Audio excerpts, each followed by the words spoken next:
1.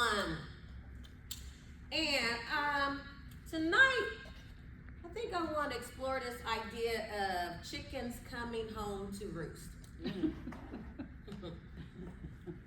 You heard that phrase before? What's your name again? Alan. Alan. Welcome, Alan. Thank you. Chickens coming home to roost. Y'all, anybody ever heard that phrase? You have?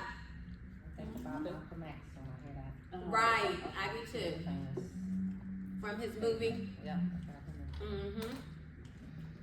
So when you hear the phrase, chickens coming home to roost, literally, you know, if you had a farm, it would mean that your chickens would come in and that would be their time of relaxation, their time of resting and things like that. But in the case of not being a literal statement, but more of a metaphorical statement where it's describing something else, right? Are y'all with me? And so when we have this idea of chickens coming home to roost, it's an expression that conveys this idea that the consequence of one's actions eventually return to affect the perpetrator, often in a negative way. And many of us, we have, okay, that's one way that we can, not one way, so to say chickens, when, you know, chickens coming home to roost, I'm sorry, I said roast, I think I'm hungry.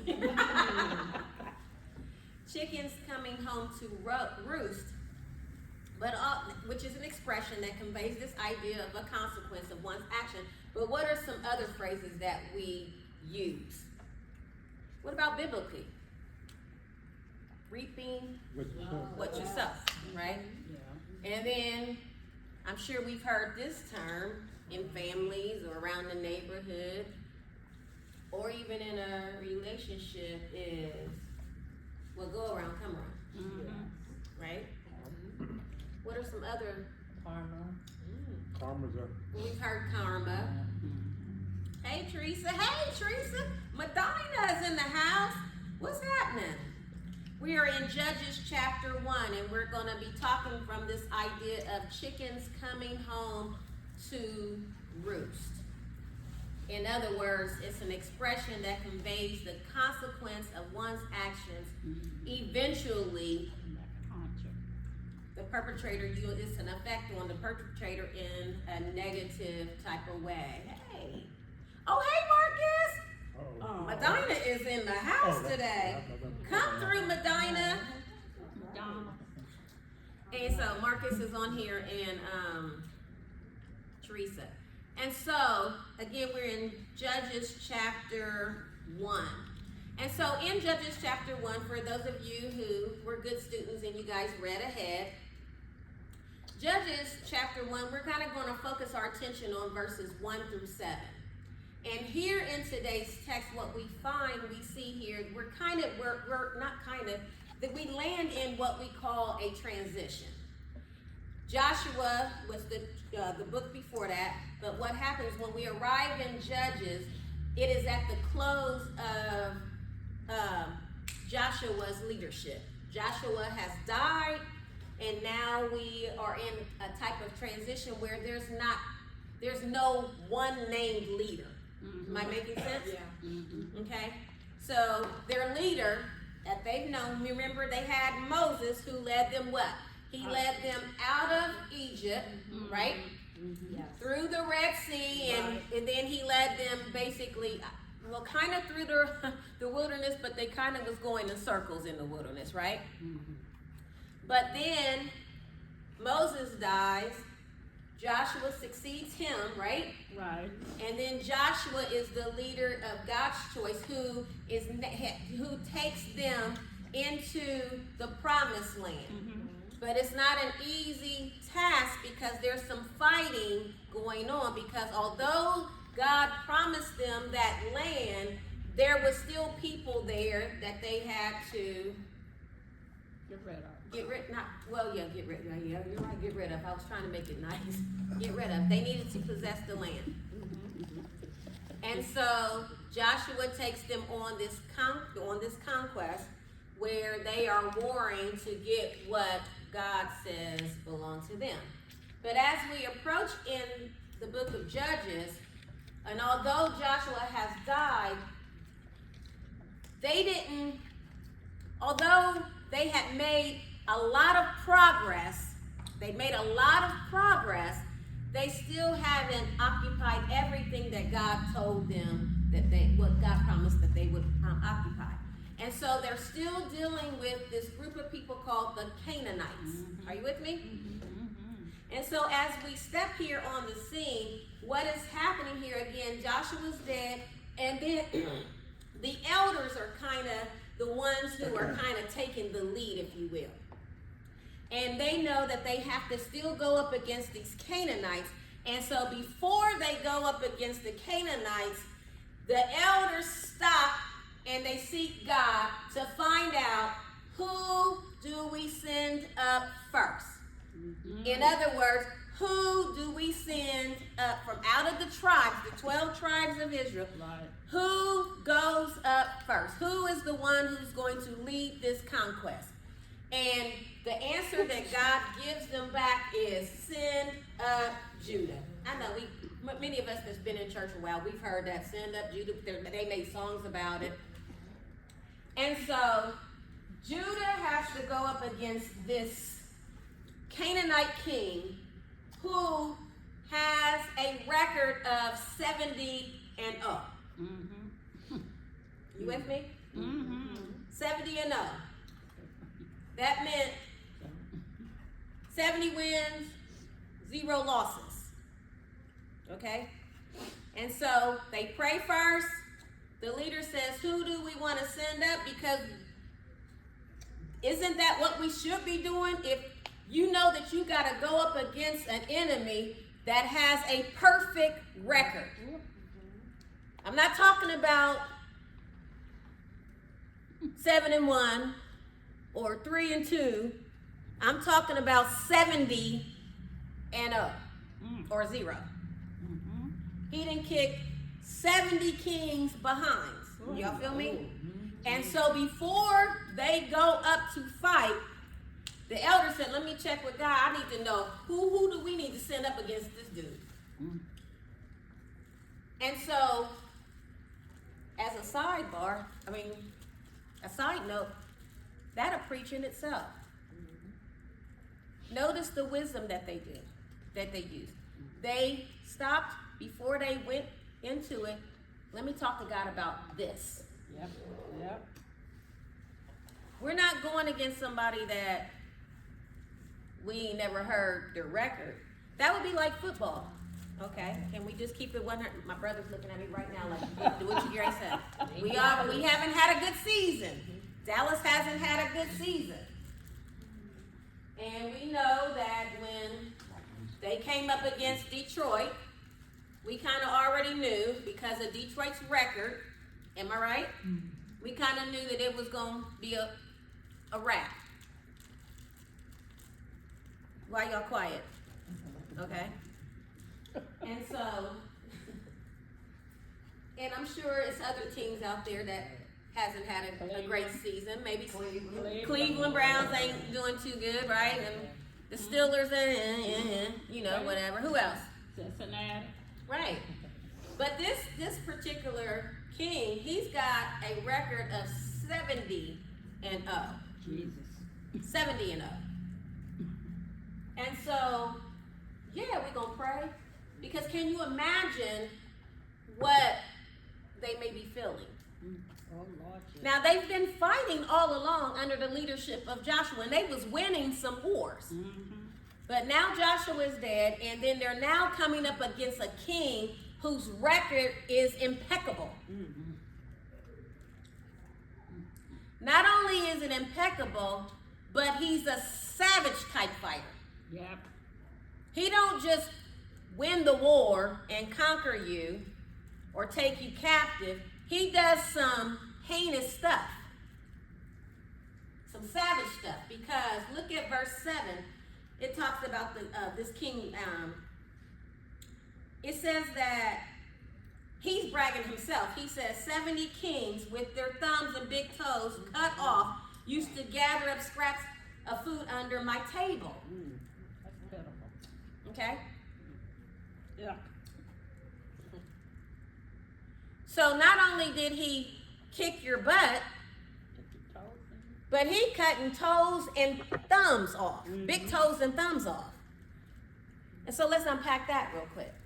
So this dude was so crazy that he would win the battle, but then after he won the battle, he would take their leadership, he would take their kings, and he would, let's talk about the removal of the thumbs. Now the thumbs are very important. I taught this, I preached this Sunday when we talked about this doesn't have to be your story. And so this might sound a little familiar to you, Marcus, but I'm going somewhere with this. The thumbs, he cut the thumbs off because if they're warriors, if they're soldiers, you know that they're going to need to use what? Sword. But if you cut off the thumbs, it's going to make you not be able to use your sword, right? Are y'all with me? Mm-hmm. Okay. And so he was wanting to make sure, not only am I going to beat you, I'm going to make sure you can't even bounce back. And sometimes we find ourselves in situations where, I'm talking about this king. This king, again, he's wicked. He don't war right, because I don't know if you know this, but there is a way to war. There's rules to war, even here in this world. Now, Russia, we know that he's up on some charges now, right? Because they're charging him with some war crimes because he hasn't been doing right according to the way that the rules of how war is supposed to be fought. Can you imagine that? Even fighting a war has rules, right? And in biblical times, there was ways that God had established how wars should be fought. If peace can be taught, if peace can be ushered in, we were supposed to go that route before you actually go in and just start fighting. And so he didn't fight right. He didn't fight fair. And he had savage-like practices. So he cuts thumbs off. And so when we think about cutting your thumb off, it's a way to keep you from being able to bounce back. Who in our lives do that? We have a real enemy called Satan, right? He doesn't play fair, does he? Right? What y'all talking about though? Oh, hey Carolyn, hey Nora, hey everybody. He doesn't fight fair, right? And so when we think about cutting the thumbs off, it affects what? Grip, your grip. Yeah. So he was making sure that the person was no longer going to be able to grip a sword. Not only does he do that, loss of a thumb weakens the ability to hold objects securely. So he's stripping you of your security, right? And then also, it causes you to have difficulty with us writing, right? There's a lot of things that go on when we don't have the use of our thumb, but because we have our thumbs, we don't kind of know what that feels like. But fold your thumbs over, and then try to pick up a pencil. You know. And so soldiers couldn't wield swords. They had trouble maintaining control of their swords. So really, what was happening, he was decreasing their combat effectiveness. And so that's what the enemy does in our lives also, is he does things. He doesn't just take us captive. It's not enough for him to take us captive, but he also does things to render us ineffective. Right.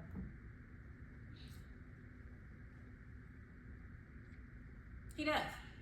You would think that, oh, well, if you took me captive, you got me in a chokehold, isn't that enough? Not for the devil. He goes, you know how Michelle Obama says, when they go low, we go high. No, the devil, when he go low, he go to hell. He doesn't like us. But not only with the enemy, but anybody that the enemy uses against us. Because we have people that come up against us, right? That doesn't mean us any good. that's looking to take us out, right? Mm-hmm. You ain't had nobody that betrayed you or stabbed you in the back. You didn't have that coworker that was trying to figure out how to get rid of you, get you fired.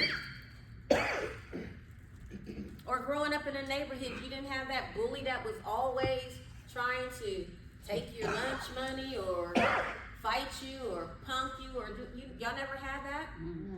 Yep. Yeah. The enemy doesn't fight fair. What about that abusive spouse? It's not enough to keep the one, and I'm just using the woman. I know that it works on both sides. You know, men can be abused too. But women who are in abusive relationship, it's not enough for him to keep her in the house, don't let her be around nobody, whatever. But then he goes a step further. He cuts her off from her family. He cuts her off financially. Yeah. Because the goal is not only just to take you captive, the goal is not only to isolate you or have you in a chokehold. The goal is to render you ineffective. But not only that, let's talk about the toes. I'm grateful that I got all my toes. But he would cut their toes off too. Toes affect your what? Boom. Say it again for the people in the back, Ethan. It affects your balance. So he not only took them captive, he not only cut the thumbs off, but he also is causing them not to have any balance. Isn't that something? Because the big toe helps to maintain, here's the big word, stability. Think of all the ways that the enemy has bound us at times. He robs us of our effectiveness, our stability, right? Oh, Nora said she had a great point. She said, cut your freedom off. Nita, I see you, Nita. No thumbs, you less effective in so many ways. Right. And yes, you're right. He doesn't fight fair. And so, cutting the big toe off also may cause fatigue because it will require more effort, right? Right? Y'all got any questions? Any questions, comments, or concerns? And also, it affects your mobility. You can't get anywhere quick, right? Changes how you walk, right? Alters your walk. Losing the toe can also lead to strain of legs and hips and backs because you have to be able, again, if you don't have any balance, go ahead. Also, in fighting, you got to be able to pivot. You can't pivot. There we are. Yeah, can't pivot. Stick and move. They're soldiers. Step back. Stick and move. Right, because just because you plan to do a fight a certain way, we're going to go in here, we're going to attack this way, we're going to do A, B, C, and D. Sometimes there's a monkey wrench that's thrown in your plans and you're going to need to pivot. People that play basketball understands this idea of pivoting. When you have the ball, you can pivot. You just you can't move, but you can pivot. Am I doing it right, y'all? You can pivot. Look at you, look at that. You can pivot, you just can't move. But you need that toe to pivot. You ain't got that toe, you screwed, right? And so it's again, I want us to really get this. This enemy, he's a savage. It wasn't enough that he's already a bad dude. You didn't already conquered him. You've already won the battle. Why do you need to cut off toes and thumbs? That's just explaining to you how wicked people can be. Yeah. Not only just Satan, but people. Because here in the text, we're talking about a king has done this to other kings. And sometimes that's what we find ourselves in our life. We find things in our life where we're battling people in our life, and they don't mean us any good. It's not enough for them to Tear you down. Right. And that mental, it's the mental. Kick you while you're down. Yeah.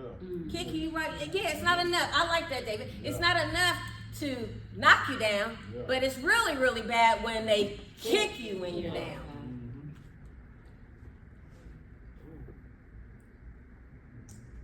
Yeah. Some stuff is not necessary. He's going above and beyond to make their lives hell, to make their lives miserable. He doesn't even want them to bounce back. And there's people in our society that don't mean us any good. Amen. There's people who will kick us when we're down or have kicked you when you're down. Won't help you, won't even spit on you if you're on fire. Wow. Their goal is to make your life so miserable. And actually, I'm talking to the camera. That's what happens when people go through a bad breakup. One of the people becomes so bitter and so resentful that they'll do anything to destroy your life. They'll call on your job and tell lies. They'll cut tires. They'll pour stuff in your gas tank. I'm gonna tell you the truth. I've done some things. Keying cars because you don't like the way the breakup went, or you didn't want to break up, or you found out somebody was cheating. Come on, women, y'all ain't never poured bleach on the dude's clothes. I know my online people, they more honest, right? Y'all ain't never poured bleach on nobody's clothes. Go through a bad breakup and you don't want it. Oh. Let your spouse leave you for a younger woman or a woman, or let your spouse leave you for a dude or something, another dude or something.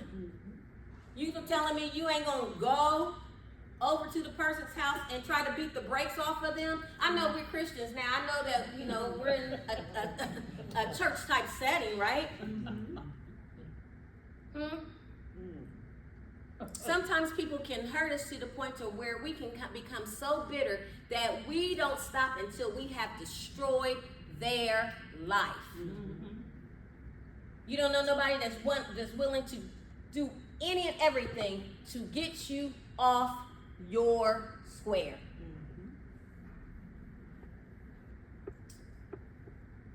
I've been vindictive because I've been hurt. I've been on both sides. I've been done wrong, and I went out my way to do some things wrong to people. Not y'all? Okay. My online people do. What y'all talking about out here? Oh! Nora says, set your clothes on fire. Yeah. I've done things to my mother out of anger. There's been times where I got so mad at her because she didn't. I was grown and did this. I cut her tires because she told me no about something, and Lord did chickens come home to roost on me. And so we have to be careful what we do to people, especially when he had the upper hand. He had the upper hand. He could have stopped. He chose to keep doing. He didn't just do this once. This was his practice. This was a habit. This was his character. This wasn't one where he did one king like that. And then maybe, when I keyed that car, I didn't key no more. Okay? When I did those tires, I didn't do no more. I didn't do 70 tires. I didn't do 70 cars. Y'all see what I'm saying? We're going to make mistakes. There's going to be times we're going to get so pissed off. We're not perfect. No. But something should click in us to say, you know what, let me fall back. Because a broken heart, boy, I tell you. Or not only that, what if there was somebody in your family that got murdered? Yep. Right. What if somebody did something to your child? What if your child came over to your house and that boyfriend, and she got black eyes and busted lips? Oh, Lord. Oh, Jesus, have mercy. Mm-hmm. Let your daughter come with her face disfigured. Oh, yeah, I'm going on. Going where? Going Off. off. We ain't going to Walmart, we going off, right? Right. Yeah. So this was a habit, because this doesn't just happen once. It says 70. His record is 70-0. He ain't lost a fight. He's been practicing this at least 70 times. This ain't no one-off where he just had a bad day. No, this is him. This is him. So can you imagine going up against somebody who has that type of record, who has savage type behavior, but and again, God is in it. God is sending you into it. Sometimes we have to go face some things. Yeah. Can you imagine what Israel felt like? So much so that they went to God about it. Because they want to know, if they're a whole tribe and they got 12 tribes that fight,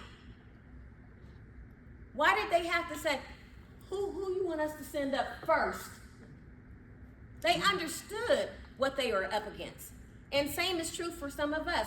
There's times when we're battling some things, whether it be on our job, in our family, even in the church, that will scare the daylights out of Yes, you. sir. Yeah. Yes, sir. Or it may be so massive that you don't feel like you have the capacity to meet the challenge.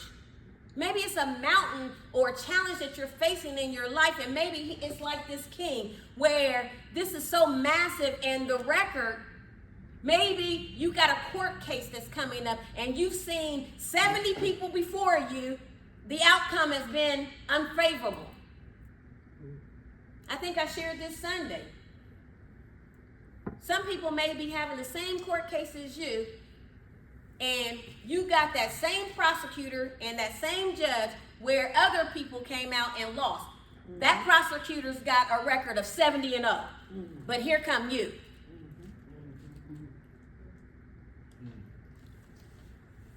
Somebody might be facing a marriage struggle right now. But everybody that you've talked to, whatever, record 70-0. They done got divorced. It hasn't worked out. They done got jail time. It hasn't worked out. Y'all get where I'm going? Can you imagine what they're feeling? How can our situation be any different than theirs? Statistics shows that this is what it is. I'm looking at the statistics, and you're asking me to start a business, but when I'm looking at the books, it looks like this isn't a good time to do it, because everybody that's come before me has failed. Right? It's hard to move forward in something when you've seen loss after loss after loss after loss. Yay? No? What's y'all's thoughts?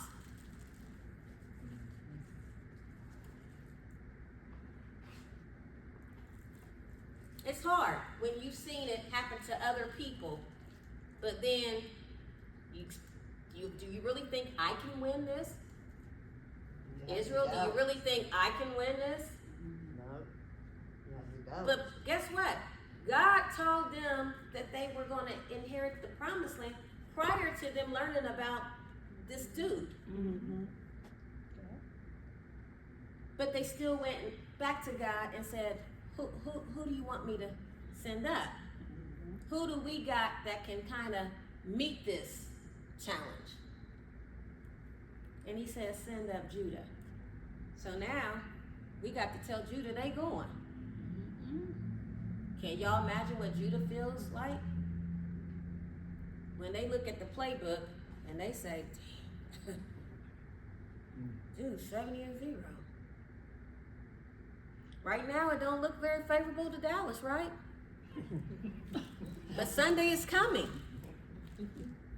It don't look very good for Cleveland, right? Cleveland been losing for years. That's all right, that's all right. Kick 'em while you down. But Jennifer, Sunday is coming, right?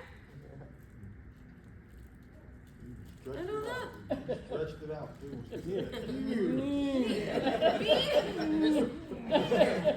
And the exclamation point on the end. Hi Maya, welcome. And so here we are. Here Israel faces a guy who has not lost a battle, but yet and still God is calling them to move forward. And that's some of our story. God is calling you or me, all of us, to move forward in some things, and you don't see how. You don't have enough manpower. It's just little old you up against this big bad, if you will, this big bad wolf. But it's something that God is in it. He's sending you. And sometimes what God is sending us to do, it doesn't look like it's a bed of roses. Sometimes when God is sending us, it looks crazy. It looks impossible, right? It doesn't look like I can do this. What do you mean you want me to open a business? I only have a GED. What do you mean you want me to be an entrepreneur? Do you know that I only got a year sober? Do you know what my past looked like? What do you mean you want me to go back to school? Do you know that how old I am? Sometimes when God sends us to do things, it doesn't look easy. It's going to require some work. It's going to require some strategy, right? And so, Judah gets the news that they said, you going up. But guess what Judah do? Guess what Judah does? Look at verse, let me see where we said. It says in verse 2, and the Lord said, Judah shall go up first. Behold, I have given the land into his hand. So basically what the Lord is saying is, he might be 70 and old, but you got this. I'm giving this to you. That's where our faith gets activated. Yes. We have to be careful. Oh, thank you, Jesus. We have to be careful with this idea of what we think faith is. Some people think faith is name it and claim it. Oh, it's mine. It's mine. I'm gonna claim this is mine. Faith is faith. When God tells you to do something, or he tells you you're going to get the victory, faith is believing it. Right. And when it and believing it, believe that it's going to manifest. It's going to manifest because why? God says so. If they didn't stop and ask God, who do you want us to send up? And they never had that conversation, and they sent up name one of the other tribes. Not Benjamin. They sent up Benjamin and said, you know, we got faith that Benjamin gonna lead us and he gonna go up. But then Benjamin get tore up, and then we're wondering, well, why didn't my faith work? Did God tell you to send up Benjamin? Sometimes we are calling ourselves having this faith about things, and God didn't give you the green light, or he didn't endorse it. So we have to start checking in with God, and if God says go, go. If he says go, then that means it's going to be guaranteed. Right? Any questions? You got to be careful with this, and then you wonder, how many times have you, well, I'm going to believe. But then it doesn't manifest the way that you want it to manifest. And then sometimes we looking at God like sideways, like, well, why didn't he didn't tell you? You didn't start with him. And I'm just trying to, I'm going to be 100. That's why, how do I want to do? I want to be very sensitive when I say this, because there's some people that get healed from cancer, and there's some people that don't. You understand what I'm saying? And so, when we approach those types of circumstances, we must ask God, what is your will for this situation?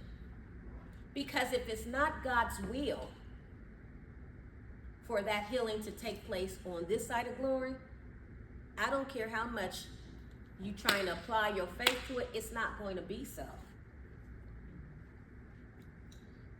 And that's what it is. Because if that's the case, there will be nobody ever sick, nobody would never die. Am I right about it? Yes.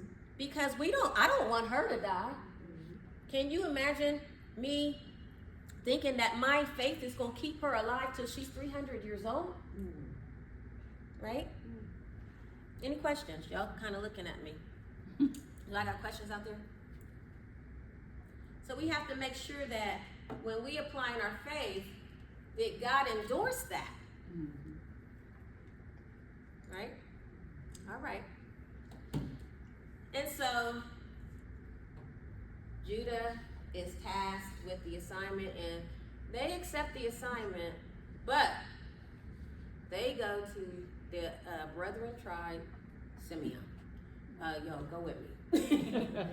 I need you to go with me. You go with me, and then when it's your turn, I'll go with you. Y'all see what just happened? So that further lets you know that they was a little bit, what, Ethan? If you got to bring somebody with you to the fight, what is that saying? What you say? Wasn't sure, right?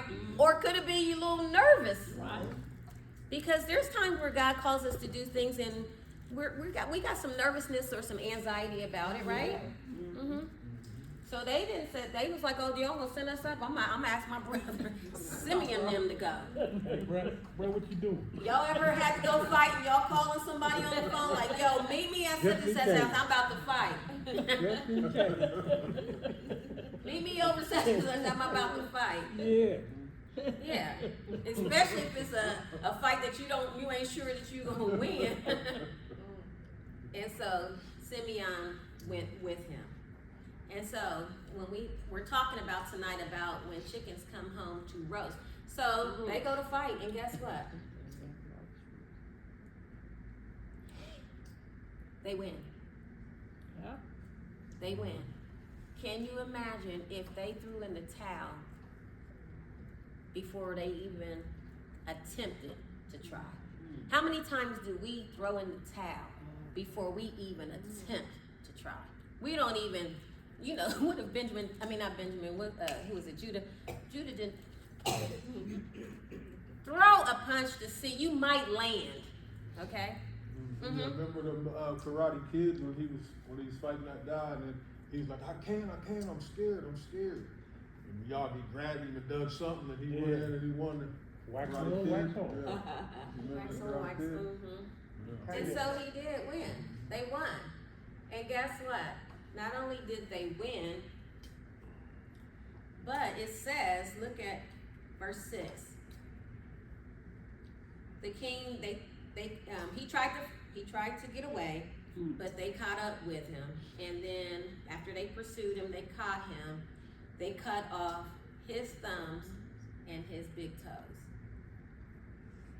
Y'all see that? And it was in this point, it was in this moment. Oh, not only that, guys, guess what?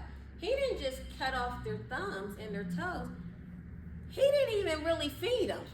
They had to get up underneath his table and just wait for scraps. That's just cruel. So not only was he rendering them ineffective, but he also was humiliating them. Yeah. It wasn't enough. And so it was when this was done to him, the thumb cut off and the toes cut off, it brought back to his remembrance, and he understood out of his own mouth, what he said out of his own mouth, the reason why this is happening to me is because of what I did to somebody else. So he understood in that moment that the chickens had come home to roost. So what am I saying tonight? Somebody might be dealing with some things where they've been humiliated. They might have been done wrong. Maybe you've been in a marriage that the husband or spouse is not, husband or wife is not respecting you, they're humiliating you. They're withholding stuff from you, maybe finances. They're not giving you what you should have. They're dogging you. They're cutting some things off that you need. Don't we need our thumbs? Mm-hmm. Yeah. They needed their thumbs. They needed their thumbs because that was their trade. They were soldiers. Mm-hmm. What are some of the ways that we're cut off? Finance. In marriages, finances, what else? How are we humiliated in some Love. relationships? Yeah. Love. Love, depriving you of love, Communication. right? Mm-hmm. What about the balance part with the toes? Or the lack thereof, right? And so, the same way that the chickens came home to roost for him, I want to give us that type of hope. Don't worry about trying to get nobody back. Don't worry about when, Lord. Just if you live long enough, you will see whoever is running around doing all kinds of crazy mess to people, or in this world where we see a lot of stuff getting away, people getting away with a lot of stuff. Don't you worry, chickens do come home to roost. Oh, yeah. Every dog has its day. Yeah. It didn't. In his case, it didn't. Chickens didn't come home to roost after the first time. Chickens didn't come home to roost after the second time. Chickens didn't come home after the third, the fourth, the fifth time. And sometimes we can be sitting back like, how in the heck do they keep getting away with this? Yeah. How many times do we keep seeing the police kill black men and black boys, and women now? Yes. How many times do we see people in leadership abusing their power, getting away with things over and over and over again? How many times do I got to watch this supervisor do all this so treacherous stuff? Again, it didn't happen. The chickens didn't come home the first time. It didn't come home the second. It came on the 71st time. So I hope that serves people as some hope that, don't you worry. He did it. That's alleged. He has not been found guilty. Yeah. Chickens do come home to roost. There's been times where I've sat back and I've been a victim. Now I've done some things myself, and I did. Chickens came home to roost on me. But then after I have lived a while and I try to live right, and as I'm trying to live for Christ, I have been done wrong too. And there was a time I was wondering, Lord, why do I kind of keep going through this? Why do I keep getting the ill treatment? Eventually, chickens do come home to roost.